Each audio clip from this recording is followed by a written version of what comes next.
Nigeria got to its point in history where the Nigerian government needed to take very, very difficult decisions, that led to all manners of inflation, forex exchange, dramas, and purchasing powers diminished.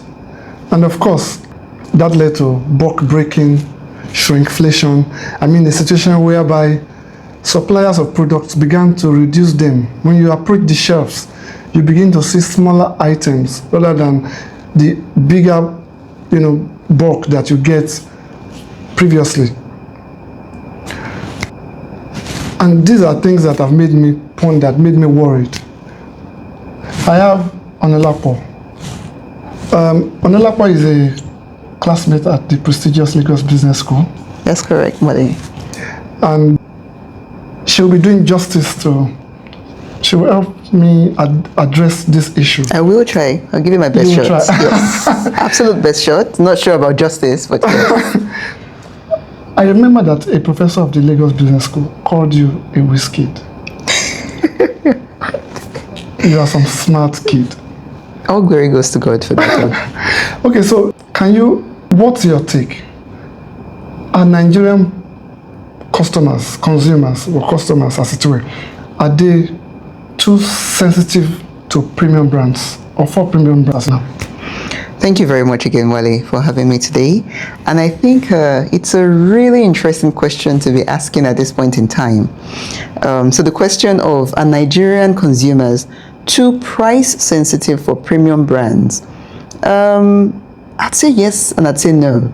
Oh, okay. And I'd say that because, first of all, have you seen a Nigerian? Do you hear how we refer to ourselves? Do you know who I am? So first of all, we call ourselves the giant of Africa, even though our economy is struggling. In our minds, we're still giants, which then means that we like to appear like we have arrived. Of course. Have you seen a Nigerian in the midst of any other, people of the black race? They are always ready. Absolutely. And so, are we price sensitive? Yes, because the economy we currently deal in, like I had mentioned earlier, we've had inflation. The last time we looked at it was about 27%. This is super high. We've had extremely high exchange rate as well. Yes. And that has been, successive over the last couple of quarters. And so all of this has actually eroded our purchasing power as a people. So it makes sense that when the average Nigerian is going to shop, they would compare prices. Go on WhatsApp group, people are asking their family members, guy, how much you buy peak milk the other day? And someone is saying, I shall not buy Dano this time. Or people are trading stuff. Yes. However, have you been to a Niger party? And then you ask yourself, I thought they said there's no money. This is lavish. Anyone who, I always tell my friends, my foreign friends, that if nothing else, please make sure you attend a Nigerian party. Anywhere in the world. The Nigerian right? party. And then come back home again and then attend a Nigerian party. So, are we price sensitive? Absolutely, we are. But are there things that matter to Nigerians and they would go out of their way, even premium, and they would go out of their way to lavishly spend on it? Absolutely, yes. Even the woman who sells in the market, who literally is, works with the cooperative or maybe an Esusu or an Ajo, yes. She would take her last Ajo savings and buy that gold earring. You'll be surprised. Some of them build houses out of these things. So premium brands absolutely still sell in Nigeria. Absolutely. Because what have they done? They've also learned to do a lot of, for instance, packaging in smaller quantities or smaller volumes. Bulk so it's exactly bulk breaking. So it's accessible to everyone in the strata. Right, so we have the sachetarization where you see a lot of things in sachet right now that didn't used to be, right? So it makes it accessible to everyone. You would still see as well that, let's take for instance drinks. People would buy good drinks. When I hear premium brands, when I hear the amount that is spent on a bottle in the clubs in this same Niger, I'm just like, wondering, guy, where are people making this money from? Even beyond our superstars, you see the brand of cars that we move around. So when we went on Ginam the other time, someone said to me that they didn't realize that there are so many Mercedes-Benz in Nigeria. Like, it's like pure water. And I'm like, that's not a big deal. That's not a big deal. So there's always a market for premium brands in Nigeria. Absolutely. But I think that is also a function of our culture. Well, culture. I'd say, yeah, I mean, it could be. You could be onto something there. It could be a function of our culture. Yes. Do you think any other thing plays a major role in that? I think culture is predominant because we are just generally boisterous. I think there's more to it. I think there's more to it though. And to give it to Nigerians, the average Nigerian is quite hardworking. And there's this saying we have in Yoruba, "Ọmọdé tó bá ṣiṣẹ́ dédé, ó yẹ kó lásìkò ìgbádùn." Exactly. And so we believe in rewarding ourselves as well.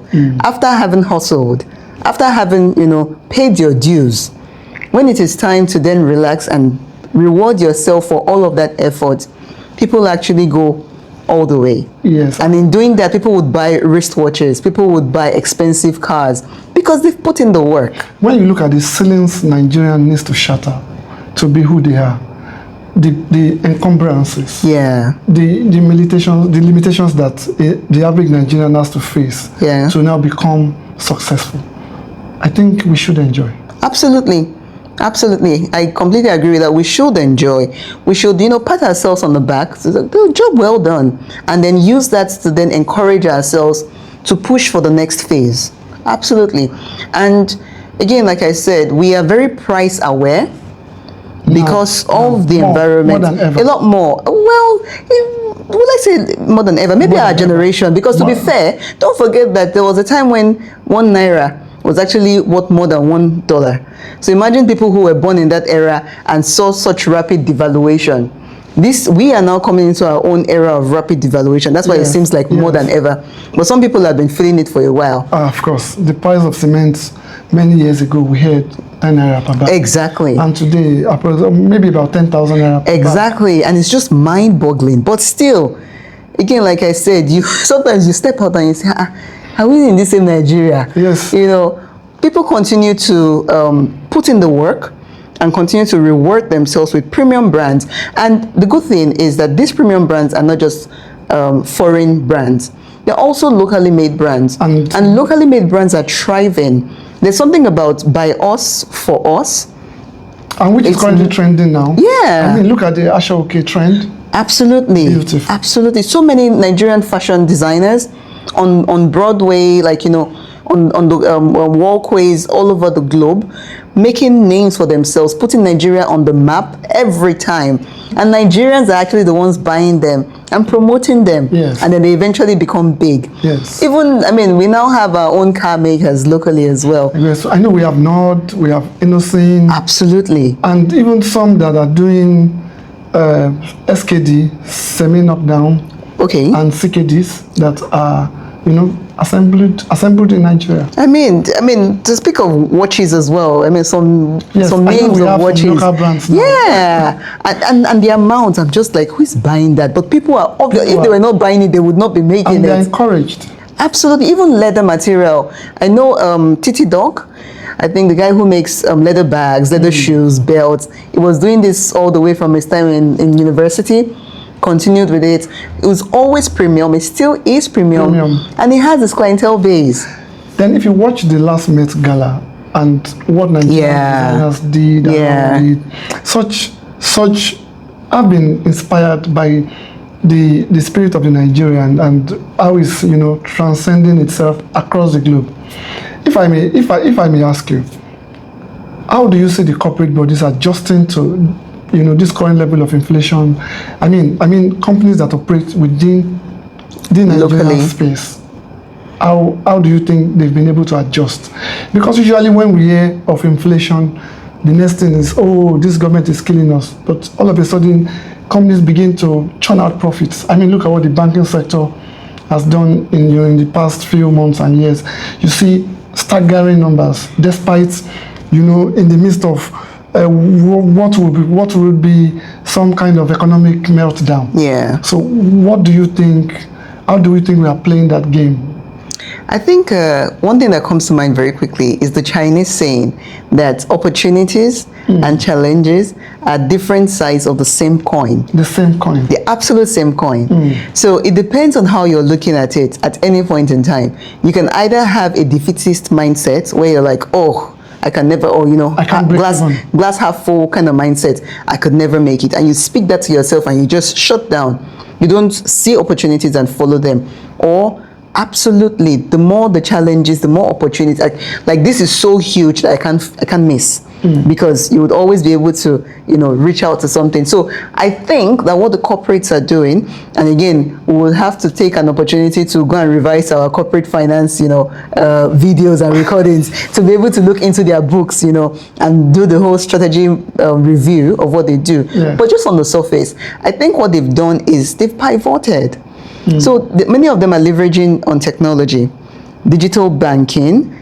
I was surprised the other time. So you know how when you think of the very nimble banking operators right now, yes. you think MoneyPoint, you think OPay, PalmPay, right? Yes. Apparently, you think the fintechs, but you think these names. Did you know that there is a company called Hydrogen? No. Apparently, Hydrogen is a fintech that is powered by Access Bank. And it is doing tremendously well. GT has its own as well. I'm not sure. I can't remember. Squad. That's the name of GT Bank's own fintech. Squad. And they are doing extremely well. Incredible. So they have these things. I mean, First Bank also has First Money. They started out with agency banking. And so they're all in there. Agency banking. Thank you. So they're all in there playing these games. They're literally attuned to what is going on right now. They're leveraging technology as well as they possibly can. But behind this leverage is would you say the Nigerian spirit? Because I think it permeates just about the entire fabric, of everything that we do. Resilience is a thing in Nigeria, I think. So when I hear the word resilience, what comes to my mind is Fela's song, Suffering and Smiling, because sometimes that part can be annoying. Nigerians are so annoyingly resilient, even times when they should literally, revolt on some things. Yeah. They just, make it into a meme or make it into comedy, and everybody laughs, and and we move on again. Yes. So yes, absolutely, the Nigerian resilience, the spirit of resilience in us. Never say die. Yeah, and just we always somehow find a way to just rise above it, find an opportunity in it, grow, help one another. One thing that we do have in Nigeria is community. It is, I don't think that we appreciate it well enough. So most of the world's Western culture is very individualistic. Yeah. Like, people live in silos. They live in silos. They even leave the house early. By the time they are 16, they are on their own trying to figure it out. In Nigeria, on the average, at 16, you're just getting into university, you're just settling down. Your family members are ready. You can send your uncle a message, urgent 2K. Yes, and it will come. They might question you a couple times, but still, nobody's going to leave you hanging. And because we have that communal nature, we always end up carrying one another. It's incredible because even with the fact that we're, 3 main tribes and several other sub-tribes within that, we're still very communal. Yes, we are. Still very communal. I mean, when you meet a Nigerian, especially outside of the Nigerian shores, you appreciate the community even more. Yeah. And I see what the Nigeria in diaspora, the UK and across, you see how they are supporting the music, the culture and all of that. So for me, I think that the Nigerian spirit, the Nigerian resilience is one to study. I know a lot of competitor countries are looking at what is in this country that was in the air, was in the water. Yes, what is actually the thing that what makes these people tick? The roots are regardless of all the challenges, infrastructural issues, but we still find a way to thrive. So again, when you look at the environmental factors versus price sensitivity, do you think, Onalapo, that the Nigerian consumer or customer is too price sensitive to premium brands? Well, to be fair, there's a place for price sensitivity in Nigeria. I'd say price awareness in Nigeria. And this actually cuts across all the strata. So whether it's, the lower class, the middle class, the upper class, the elites, there's a place for price awareness. And so there's a place for price sensitivity. If I think, for instance, that if I go to Idumota market, I'll buy something because I buy it in bulk, I'll buy it cheaper than I'll buy it in one of the fancy supermarkets. I'd rather go to Idumota to buy it. But sometimes, though, when you look at the cost of stress, the time, maybe you might be held in traffic, even the cost of the petrol you're going to burn and all the way. Associated risk. You just wonder, is it really worth it? Maybe I might as well just buy it. So we're extremely price aware, but then we also are quick to do the maths, because of all the challenges that come our way. Yeah. On a lighter note, do you think, by virtue of the economic climate where we operate, do you think we are more mathematical to purchases now? We are more mathematical to purchases now. Is it mathematics or arithmetical? Yeah, and I'm looking at that question. I think it's an interesting question because we're always calculating, right? Now, yes. Yes, we're always calculating. I guess because it's just the onset, or rather the devaluation. Reminds me of Super Eagles. Okay. When it's time to qualify for something. We'll not be calculating how many goals do they need? How many matches do they need more? Yeah, So I think because the devaluation exercise and then the inflation and all of that happened not too long ago, we're still very aware of what prices used to be.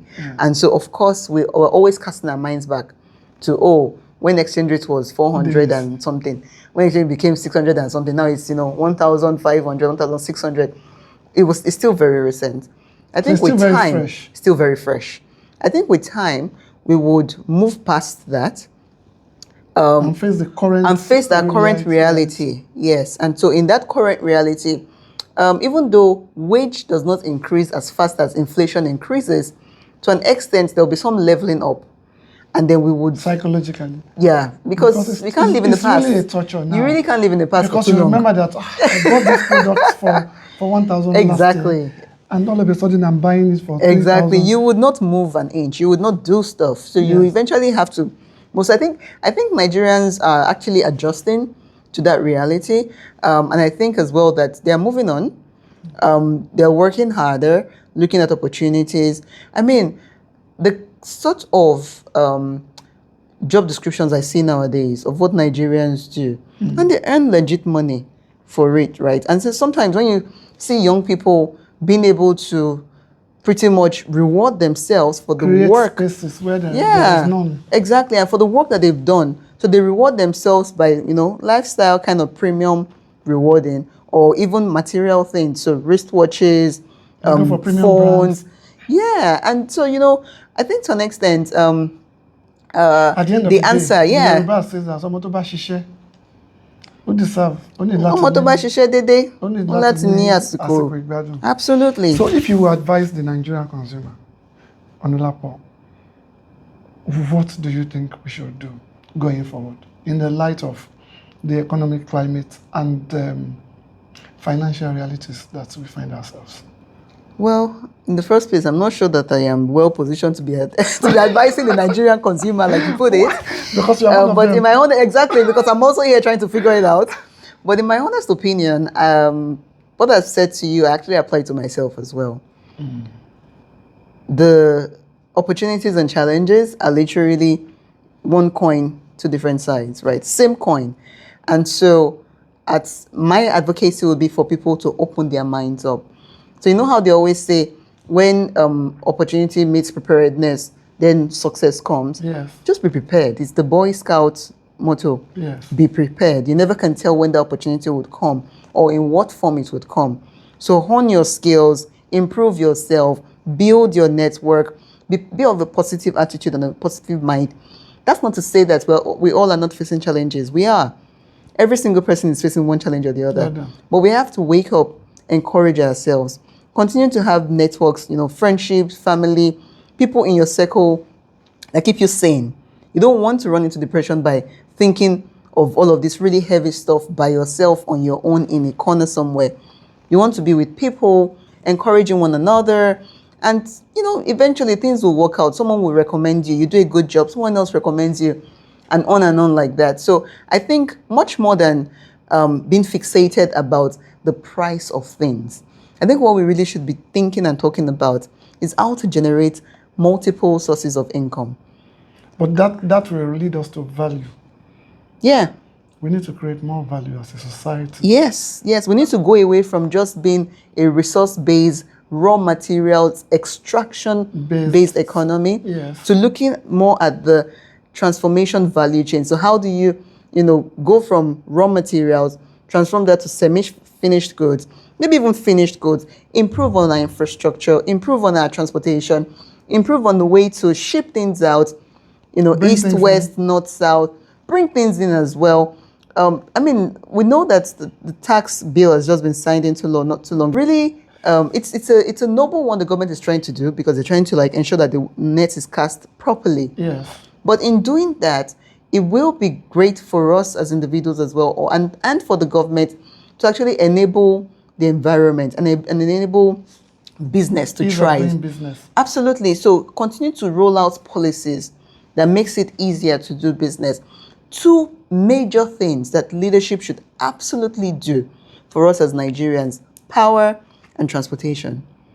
Because I don't know if you know this, but shipping items, from the north, where most of our food items come from, to the south, sometimes the cost of what is sold in Mile 12 market here is for transportation. Is like 60-70% of it is transportation. Meanwhile, we have materials that are rotting away out in the north, or even spoiling on the roads because of all sorts. This is not the place and time for it, but again, beyond the Nigerian consumer and price sensitivity, I think it's more the Nigerian consumer and creating value. When you create value, being price aware, being price sensitive, all those things become secondary. Thank you so much. I am a Nigerian consumer. I don't know if you go to the same market as I do. I'm sure we do, Wale. No, people like you. We absolutely go to the same market, sir. Yes, I think prudence is key. Yeah. But it's a collective work. Yeah. I also believe that it's very important that we argue prices. We cannot just take prices for what they are. We need to negotiate. That's an interesting point of view you actually introduced. Yes, we need to negotiate these numbers and ensure that you are getting value. So basically, it's to create a structure of balance. I feel that, yes, the suppliers are coming with their costs, the consumer is coming with their expectation, and they should meet at the middle point. It's very important that we achieve that, balance, that compromise on both sides, and get deals done. We cannot, you cannot stay away from making purchases.